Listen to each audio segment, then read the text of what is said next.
Jadi kasih karunia itu apa? Sebelum kita akan mulai berdoa, kasih karunia itu ibaratnya begini, semua yang Tuhan punya diberikan kepada saudara. Itu kasih karunia.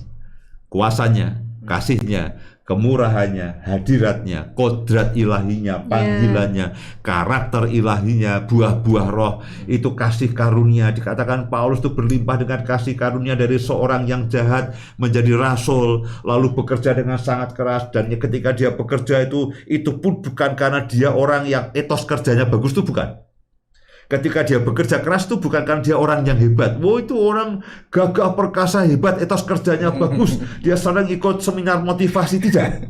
Yang membuat dia bekerja dengan keras adalah kasih karunia. Jadi orang ini didorong oleh kasih karunia kepada kasih karunia, kepada kasih karunia, di dalam kasih karunia, menikmati kasih karunia daripada Tuhan, sehingga disebutkan dari kasih karunia kepada kasih karunia. Kelimpahan kasih karunia itulah yang terjadi. Dan bagaimana kasih karunia itu diberikan? Dengan dianugerahkan.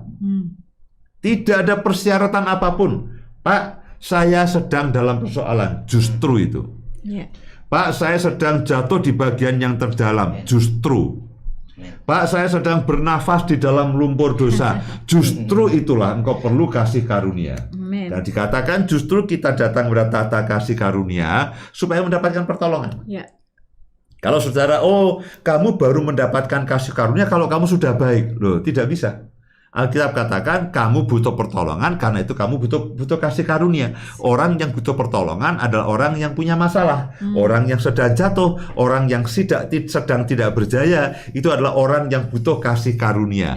Nah, jadi jangan katakan begini, jangan mau dimanipulasi oleh si jahat, jangan mau ditipu. Ya, kamu tidak bisa mendapatkan kasih karunia, wong kamu masih berdosa. Loh, justru kita perlu kasih karunia untuk kita bisa berkemenangan dalam dosa. Oh, kamu tidak bisa mendapatkan kasih karunia, wong kamu sedang miskin kok.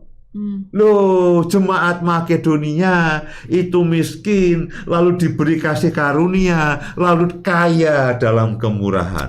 Oh, kamu tuh sedang sial, sedang berduka cita, kamu tidak bisa mendapatkan kasih karunia. Loh, justru jemaat Makedonia mereka dicobai dengan sangat berat, lalu mereka diberi kasih karunia dan mereka semeringah, mereka tertawa, mereka bersuka cita.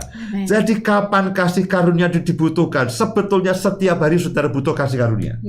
Justru ketika saudara pada titik yang terendah dalam kehidupanmu, saudara perlu kasih karunia. Nah, paling tidak ada dua tujuan daripada kasih karunia. Yang pertama, ketika saudara ada di dalam persoalan yang sangat berat, saudara butuh kasih karunia.